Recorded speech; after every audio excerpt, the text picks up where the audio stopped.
नमस्कार, जय भीम, जय संविधान। आज हम जगदीशपुर की विधानसभा में कमरोली गांव में आए हुए हैं।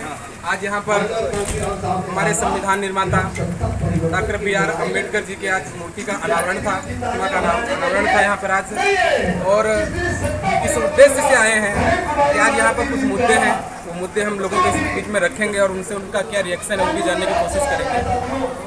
और ये जो परिवर्तन आया है इस विषय में भी इन लोगों से हम बात करेंगे। हमने देखा, जब से मैं समझ रहा हूँ राजनीति की, संसद भवन की अगर हम बात करें, तो मैंने आज तक ऐसा नज़ारा कभी नहीं देखा कि एक तरफ पक्ष जो है वो जय श्री राम के नारे लगा रहा हो, तो दूसरी तरफ पूरा का पूरा विपक्ष गोल बंद होकर के जय भीम जय संविधान के नारे लगा रहा हो। यानी हम कह सकते हैं तो सीधा सीधा जय श्री राम वर्सेस जय भीम का नज़ारा संसद भवन में जो इस बार 2024 के चुनाव में देखने को मिला, ये कहीं ना कहीं एक अभूतपूर्व घटना रही हमारे पूरे बहुजन समाज के लिए। और ये परिवर्तन आया क्यों, इसकी असल वजह क्या रही, इन सब बिंदुओं को भी हम बात करेंगे। हमारे साथ भीम आर्मी के मंडल अध्यक्ष, मंडल सचिव और जिला कमेटी के जिला महासचिव, जिला सह संयोजक, कई सारे पदाधिकारी मौजूद हैं। हम इनसे भी बात करेंगे कि इस परिवर्तन में जो अहम भूमिका क्या इन सब की है तो कितनी है, इन सब चीज़ों पर हम विस्तृत से जानकारी लेंगे और बात करेंगे। और सबसे पहले हमारे साथ में रामू जी हैं, रामू बोध जी, जिन्होंने आज यहाँ पर बाबा साहब की प्रतिमा का अनावरण किया, तो हम इनसे ही शुरुआत करें। रामू जी, आपका बहुत बहुत स्वागत है हमारे चैनल में। धन्यवाद। तो आज आपने बाबा साहब की प्रतिमा का अनावरण किया यहाँ पर, तो इसकी प्रेरणा आपको कहाँ से मिली? हमको बाबा साहब के संविधान से प्रेरणा मिली, क्योंकि हमको पता है कि मनवादी लोग हमको देख के जलेंगे, इसीलिए हमने बाबा साहब की मूर्त रखवाई, उनको हम और जलाएंगे। हमारे दिल में एक सपना वो जले हमको देख, हम जय श्री राम नहीं बोलेंगे, हम जय भीम बोलेंगे। तो इस मूर्ति स्थापना का बस यही उद्देश्य है या कि बाबा साहब के जो उन्होंने जो मंत्र दिया था, उन्होंने जो शिक्षा दी थी, उसको भी अपने जहन में उतारेंगे, बच्चों को बताएंगे? हम अपने जहन में उतारेंगे, हम अपने बच्चों को भी बताएंगे कि जो हमारे बाबा साहब कर गए हैं वो हमारे बच्चे भी करें। उन्होंने कहा था शिक्षित बनो, कहा जाए तो इंग्लिश में उन्होंने कहा था एजुकेट, इसका मतलब था शिक्षित बनो और बनाओ, शिक्षित बनो, संगठित बनो, संघर्ष करो। क्या ये तीनों फार्मूले आपको भी वर्तमान में लागू है? नहीं, हमारे ऊपर तो नहीं लागू। हम क्योंकि उतना पढ़े लिखे नहीं हैं, फिर भी 9th क्लास तक पढ़े हुए, लेकिन हमको जब कई लोगों के बीच हमने जाके देखा गांव-गांव कि हमारे बाबा साहब का सम्मान जब इतना हो रहा है तो हम क्यों ना करें अपने लिए। हमारा संविधान हमारे लिए है, दूसरे के लिए है, उसके लिए भी है। हमारे जो सहयोगी हैं उन्होंने हमको राय दी कि बाबा साहब की प्रतिमा रखी जाए, हमने कहा ठीक। हमारे पिताजी का भी उसमें सहयोग है, वो भी पढ़े लिखे नहीं हैं, अभी तक जो है पिताजी हमारे अनपढ़ थे, वो भी नहीं जानते हैं इसके बारे में क्या होता है। वो भी जय श्री राम वाले में थे, लेकिन उन्होंने जैसे जैसे देखा तो वो भी बदल गए, उनके भाव भी बदल गए, पढ़े लिखे वो भी नहीं, तो हम भी नहीं, हमारे बच्चे बिहार पढ़ रहे हैं। घर की महिलाओं को कितना सहयोग मिला, क्योंकि यही एक वो पिलर है अगर एक घर के कहें घर का, कि जो सबसे ज़्यादा डामाडोल होता है। नहीं, हमारे घर के उनके ठीक है, उन्हीं को जब हमको सब सम्मान करता है, क्योंकि हमारे घर वाले ने ही हमको राय दिया कि बाबा साहब की प्रतिमा रखी जाए और हम किसी देवी देवता को नहीं मानेंगे और ना ही हम उनकी पूजा करें। हमारे बच्चे भी वही कर रहे हैं। बहुत बहुत साधुवाद आपको और आपके वाइफ को भी।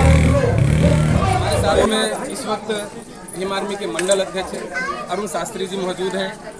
सबसे पहले हम आइए भाई से भी बात करते हैं। और जो सबसे पहला सवाल होगा कि जो शास्त्री लगा के रखे हैं, अक्सर हमारा बहुजन समाज कंफ्यूज हो जाता है, तो आपका बहुत बहुत स्वागत है। ये शास्त्री का क्या राज है? शास्त्री की डिग्री, जैसे लोग LLB कर लेते हैं, तेलुगु लिखते हैं या PhD करते हैं तो डॉक्टरेट आ जाती है। शास्त्राचार्य करने के बाद शास्त्री ये मात्र डिग्री है। जो सनातनी व्यवस्था के लोग हैं वो विदाउट डिग्री फर्क होते हुए भी कोई डिग्री ना होने के बावजूद भी अपने आप को शास्त्री लिखते हैं।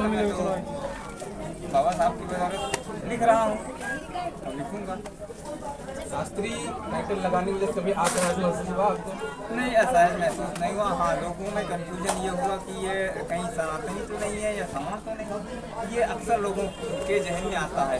फिर उनको मैं अपना वक्तव्य अपने वक्तव्य के माध्यम से सर्टिफाई कर देता हूँ। एक घटना ऐसी प्रचलन में है कि एक बार आप शायद भीम आर्मी चीफ चंद्रशेखर आजाद जी के साथ में थे, वहाँ पे जैसे ही आपका नाम का संबोधन हुआ, शास्त्री सब सुनते ही वो भड़क गए, मतलब क्या मामला क्या था? पूर्व विधानसभा चुनाव था, बाराबंकी में हैदरगढ़ विधानसभा में चुनाव था। चुनाव प्रचार के समय मुझे जो जिम्मेदारियाँ मिली थी मैं उनका निर्वहन कर रहा था। तो मंच से ही मुझे आह्वान किया गया कि अरुण शास्त्री ऊपर आएँ। तो मैं जब ऊपर गया तो लोगों के जहन में आया कि ये भी सतीश चंद्र मिश्रा और शास्त्री कहीं एक ही तो नहीं है व्यवस्थावादी। फिर बाद में जब इलेक्शन समाप्त हुआ तो मतलब एप्लीकेशन में लखनऊ में बैठक हुई संपूर्ण उत्तर प्रदेश की 75 जिलों की 403 विधानसभा के जहाँ पर प्रत्याशी थे उन सीटों के प्रत्याशियों और उनके कार्यकर्ताओं की सामूहिक बैठक हुई। तो उसमें सुनिश्चित किया गया कि अरुण शास्त्री आए, अपने विषय में जानकारी दें। चंद्रशेखर आजाद भाई और राष्ट्रीय अध्यक्ष जी ने कहा कि मैं ना बताऊँ, ये खुद बताएं कि अपने विषय में ये है कौन, कहाँ से है। मैंने उस समय बताया था कि मैं अरुण कुमार शास्त्री डिग्री से शास्त्री हूँ। बहरहाल लेकिन जन्मजात एक अगर कहा जाए तो जाति वाली व्यवस्था में मैं एक पासी परिवार से जन्मा हूँ। ये परिस्थितियाँ रजवाड़ों के खानदान से नहीं, रजवाड़ों को खानदान कहा जाए या रक्षक दल कहा जाए, हम तो आज भी रक्षक दल में है क्योंकि भीम आर्मी भारत एकता मिशन एक संविधान रक्षक दल के नाम से है। संविधान की बात आपने की जी। 2024 का जो अभी जो लोकसभा के चुनाव संपन्न हुए, इसमें एक अहम मुद्दा रहा संविधान, और विपक्ष ने संविधान को हथियार बनाया। पूरी लड़ाई संविधान के इर्द गिर्द लड़ी गई। संसद का नज़ारा भी जो हमने देखा शपथ ग्रहण के दौरान, जब से हमारा जो समझ है, हमने देखा कि पहली बार ऐसा हुआ है कि एक तरफ से जय श्री राम के नारे लग रहे थे, दूसरी तरफ से जय भीम जय संविधान के नारे लग रहे थे। विपक्ष पूरी तरह से गोलबंद था जय भीम के नाम पर। ये इतना बड़ा परिवर्तन भी महज इस 2-3 सालों में, इसके सबसे बड़ी मुख्य वजह क्या है? जो मैं समझ रहा हूँ वर्तमान हालात को देखते हुए, जैसे कि चुनाव के दरमियान होते शुरुआत में ही कहा गया कि 400 पार करें, हम संविधान बदल देंगे। संविधान आपकी जागीर नहीं है, वनवादी लोगों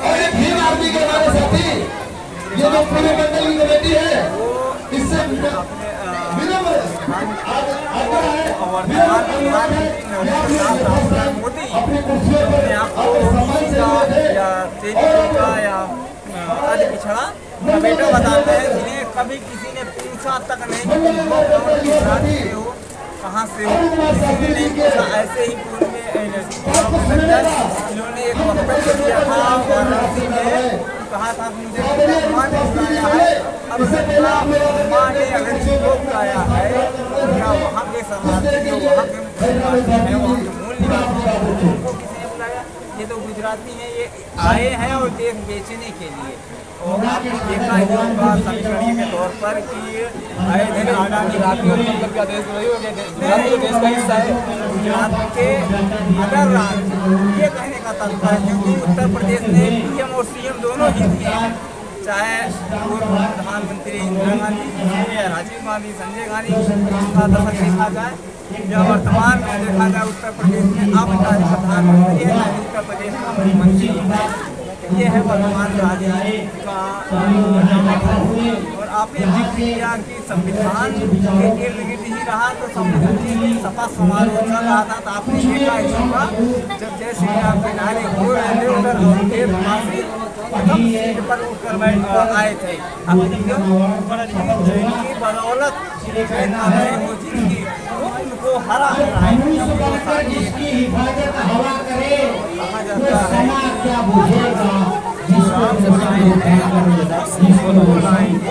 अगर वो राम को लाने वाले होते तो राम को नहीं पकड़ाते।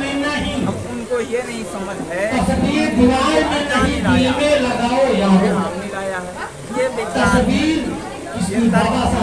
बात की जाए तो तस्वीर दीवार में नहीं दिल में लगाओ यारो। ठीक है, हमारे साथ में भीम आर्मी मंडल अध्यक्ष शास्त्री जी थे। साथियों, इस समय जो हमारा जो एक मुद्दा जो हमने डिसाइड किया था, हम उस मुद्दे के इर्द गिर्द बात करेंगे। इसमें शिक्षा भवन में चर्चा बहुत जोरों पे चल रही है। सिंगोल जो एक वहाँ पे स्थापित हुई है संसद भवन में, यहाँ पर हमारे लोग कितने लोग उसके बारे में जानते हैं, वो किस चीज़ का प्रतीक है और उसको लेकर के ये हंगामा मचा हुआ आखिर क्यों मचा हुआ है। मोहनलालगंज से सांसद हैं आर.के. चौधरी, उन्होंने बाकायदा स्पीकर को और राष्ट्रपति को पत्र लिखा है कि उसको वहाँ से हटाया जाए। वो एक राजदंड का प्रतीक है, राजा महाराजाओं का प्रतीक है। जब राजा महाराजाओं का शासन हुआ करता था उस समय उसकी स्थापना की गई थी। तो इसके विषय में क्या है लोग कितना जानते हैं। हमारे साथ में भीम आर्मी मंडल सचिव अरुण अंबेडकर जी मौजूद हैं, आइए हम उनसे बात करते हैं।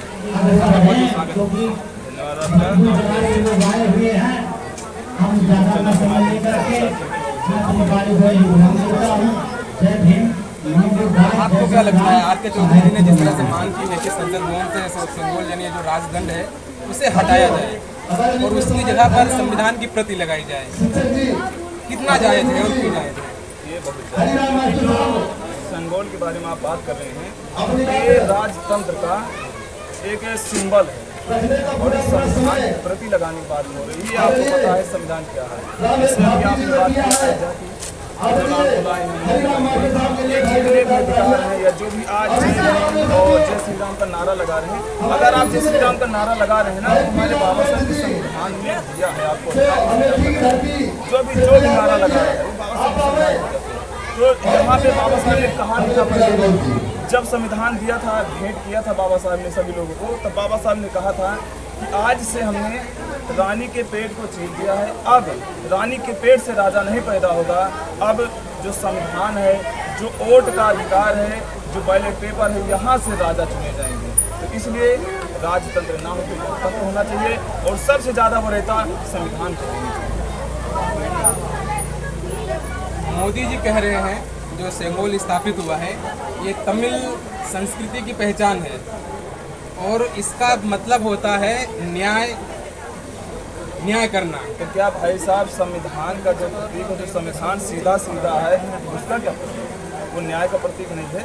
जो राजतंत्र में होता था, हम लोगों के साथ में शोषण होता था, अत्याचार होता था, हमारे समाज की महिलाओं को स्तन ढकने का अधिकार नहीं होता था। ब्रिटिश जमाने में था, तब तो संविधान नहीं था, तब तो राजतंत्र था ना। तब क्या था? तब न्याय कहाँ गया था? जब हम लोगों को शिक्षा का अधिकार नहीं था, गले में मटकी बंधी रहती थी, कमर में झाड़ू बंधा रहता था, तब वो अधिकार कहाँ गया था?